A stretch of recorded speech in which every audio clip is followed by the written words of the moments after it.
جلسے سے روکتے ہیں، اجتماع سے روکتے ہیں، دین و ایمان کی بات کہنے سننے پر روک لگاتے ہیں کہ یہ کون ہے؟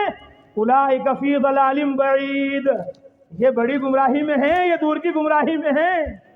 تو قرآن اللہ کی کتاب ہے، اللہ کا فرمان ہے، اللہ آپ نے اس کو کیوں نازل کیا؟ فرمایا الحمدللہ الحمدللہ الذی انزل علی عبدہ الکتاب ولم یجعل لہ عوجا، تمام تعریفیں اللہ کے لیے ہیں جس نے اپنے بندے محمد الرسول اللہ صلی اللہ علیہ وسلم پر کتاب نازل فرمائی، قرآن نازل فرمایا، ولم یجعل لہ عوجا، اس میں کوئی کجی نہیں ہے، قیما، یہ بالکل صحیح ہے۔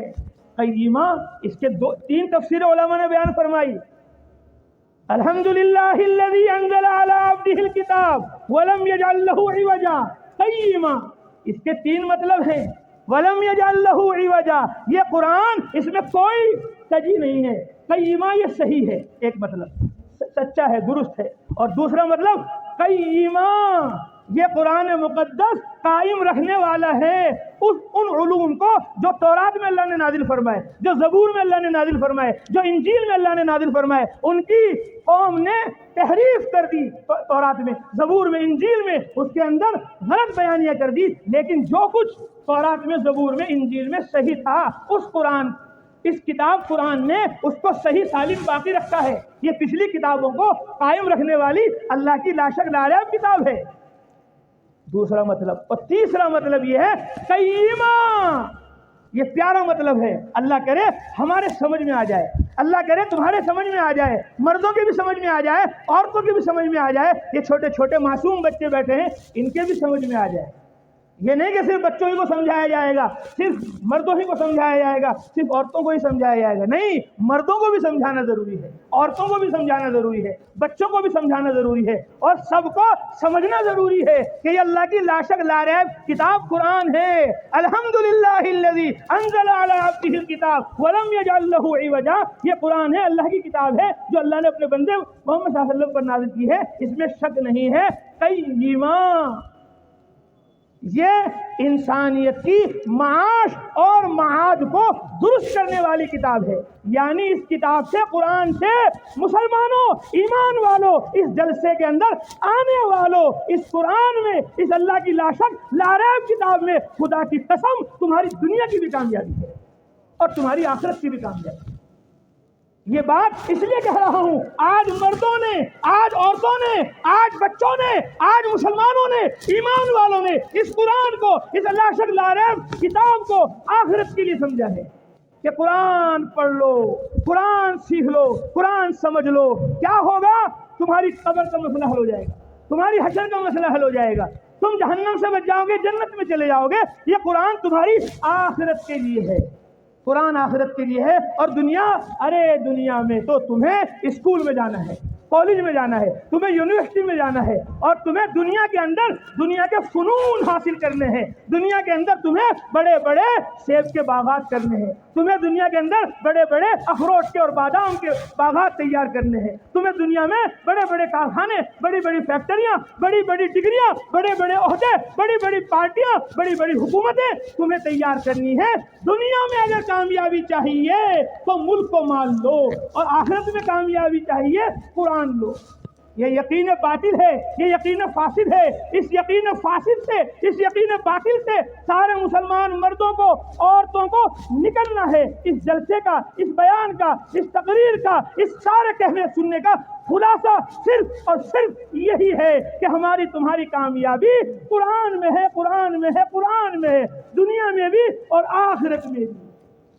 ہمیں دنیا میں کامیابی کے لیے ملک کی ضرورت نہیں ہے، مال کی ضرورت نہیں ہے، اسباب اور فنون اور چیزوں کی ضرورت نہیں ہے، ہمیں دنیا میں اور آخرت میں کامیابی کے لیے قرآن کی ضرورت ہے۔ کس کی ضرورت ہے بولو؟ اس سے بات سمجھ میں آئے گی۔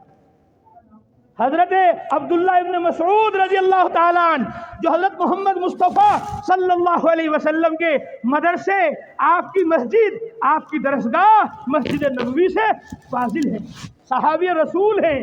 عبداللہ ابن مسعود محبوب المعبود، اللہ کے محبوب بندے، حضرت محمد صلی اللہ علیہ وسلم کے محبوب شاگرد، اور ہمارے تمہارے مقتدا اور امام۔ فقہ حنفیہ اکثر جو لی گئی وہ عبداللہ ابن مسعود رضی اللہ تعالیٰ عنہ سے لی گئی. فقہ شافعیہ حضرت عبداللہ ابن عباس رضی اللہ تعالیٰ عنہ سے لی گئی. عبداللہ ابن مسعود بیمار ہیں, لیٹے ہوئے ہیں بستر پر. عثمان غنی رضی اللہ تعالیٰ عنہ تشریف لا رہے ہیں اور آ کر فرما رہے ہیں ما تشتکی, کیا شکایت ہے؟ ہمارے جیسا کوئی ہوتا تو کہتا اجی کرونا ہو گیا, کرونا ہو گیا, بیماری آ گئی. کیا ہو گیا؟ پیٹ میں درد ہو گیا, سر میں درد ہو گیا, نزلہ ہو گیا, بخار ہو گیا, بیماریوں سے پریشان ہوں, گھرا ہوا ہوں.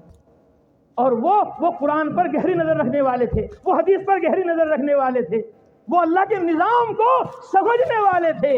عبداللہ ابن مسعود نے یہ نہیں کہا کرونا ہو گیا, یہ نہیں کہا بخار ہو گیا, یہ نہیں کہا بیماری ہو گئی. فرمایا ما تشتکی, کیا شکایت ہے؟ فرمایا ذنوبی, میرے گناہ ہیں, میرے گناہ ہیں, میرے گناہ ہیں جو آج میرے ہاتھ صحیح کام نہیں کر رہے, آج میرے پاؤں صحیح کام نہیں کر رہے, آج میری زبان صحیح نہیں بول پا رہی, آج میری آنکھیں صحیح نہیں دیکھ پا رہی, آج میرے جسم میں جو کمزوری آئی ہے وہ بیماری کی وجہ سے نہیں آئی ہے, وہ اللہ کی نافرمانی کی وجہ سے آئی. حالانکہ یاد رکھو صحابہ اور نبیوں پر جو حالات آتے ہیں بیماری کے, پریشانی کے, وہ گناہ کی وجہ سے نہیں آتے, وہ ان کے درجات کو بلند کرانے کے لیے آتے ہیں. لیکن صحابی اور نبی متواضع ہوتے ہیں, تواضع, عاجزی, انکساری ان کے اندر ہوتی ہے. انہوں نے کہا کہ ذنوبی, میرے گناہ ہیں. فرمایا ما تشتہی, اور قرآن کہہ رہا ہے وما اصابکم من مصیبت فبما کسبت ایدیکم, جو بھی تمہیں مصیبت پہنچتی ہے وہ تمہارے ہاتھوں کی کرتوت ہے, وہ تمہارے گناہوں کا نتیجہ ہے. اس لیے وہ کہہ رہا ذنوبی, میرے گناہ ہیں. فرمایا ما تشتہی, کیا چاہیے آپ کو, کیا خواہش ہے؟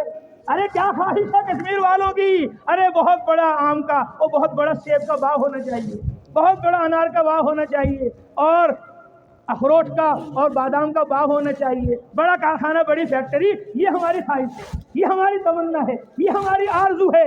ہائے اللہ کے نبی حضرت محمد صلی اللہ علیہ وسلم کے مدرسے میں آنے والے, آپ کے مدرسے میں پڑھنے والے کا جو جذبہ تھا وہ جذبہ آج کے اس جلسے میں آنے والے ہر بوڑھے جوان, ہر مرد عورت, ہر بچے کا ہو جائے کہ ہمیں خواہش